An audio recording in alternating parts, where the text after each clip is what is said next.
Exchange Theory by Blake Wade and Julie Gothard. How do you decide who you want to be friends with? Think about the friends or relationships in your life. Why do you maintain those relationships? What is it that you're getting from them that keeps you going back for more exchanges with that person? What is social exchange theory? Social exchange theory proposes that social behavior is the result of an exchange process. The purpose of this exchange is to maximize your benefits and minimize costs. It's the idea that the social benefits outweigh the social costs. You want to feel rewarded by the social exchange. You don't want to feel that you are giving more than you're receiving in the exchange. There are some basic assumptions with this theory. First, people are motivated by self-interest. Individuals are constrained by their choices, more about the choice than exchange. Humans are rational beings, and social relationships are also characterized by interdependence and reciprocity.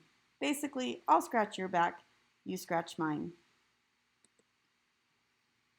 Costs are things that you see as negatives.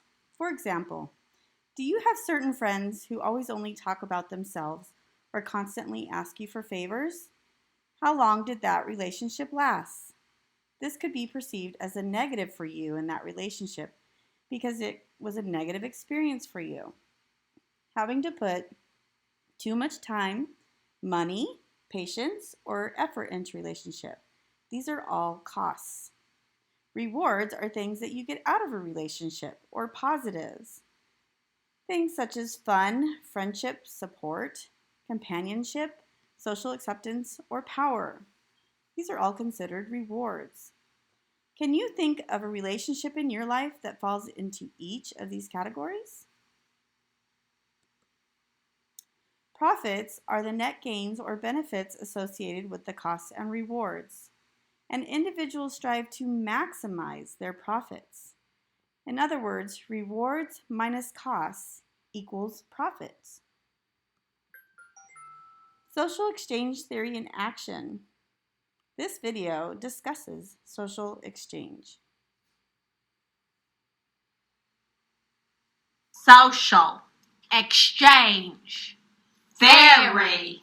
So, let me break it down for you. In social exchange theory, you want your social benefits to outweigh your social costs. She's talking about profit, social profit. So every time you have a social exchange with another person, what you're really trying to do is come out on top. Exactly. So, for example, my friend Florence over here is a very big complainer. That's a very big social cost to me. So every time she complains, it's just my money going out the window. She's just making me bankrupt. But for her, it's a big social profit.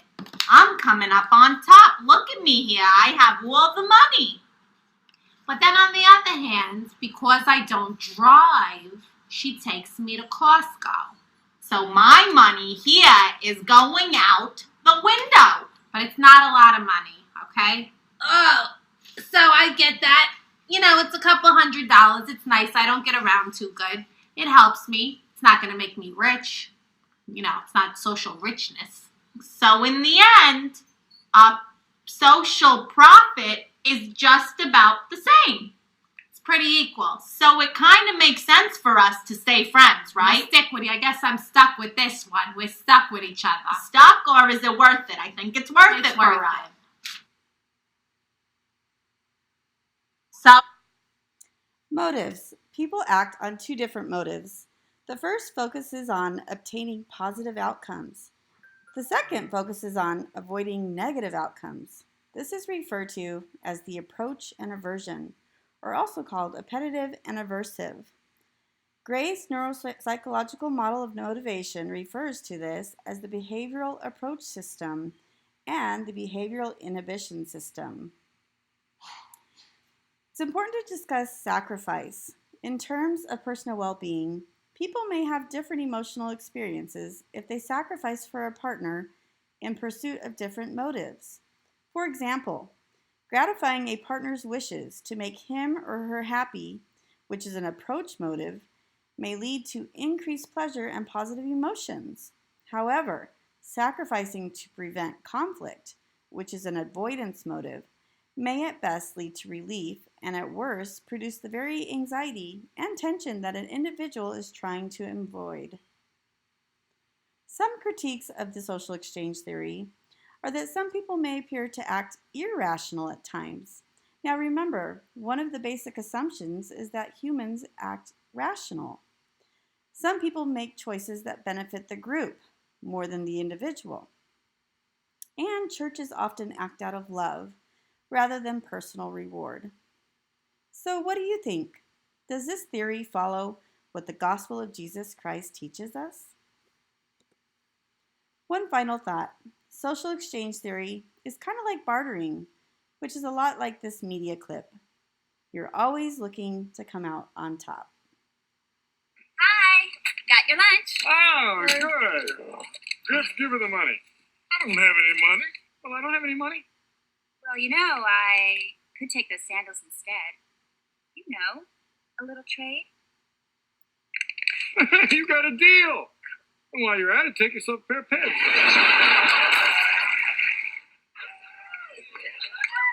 This bartering stuff is great.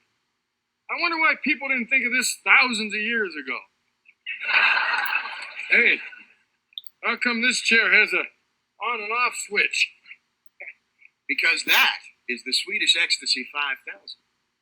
This massage chair is so amazing. Other massage chairs sit in it when they want to relax.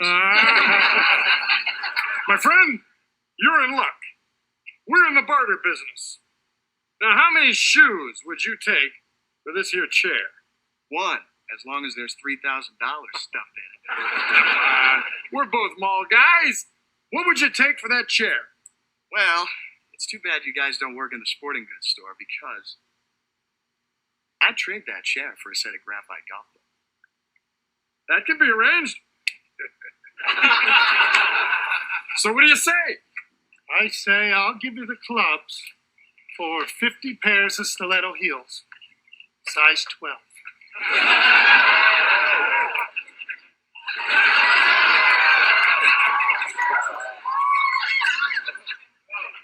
Don't ask. Who are we to judge? And a push-up bra? Maybe we'll judge a little. Deal! Now, don't you think all this trading is getting a little out of hand? What do you mean?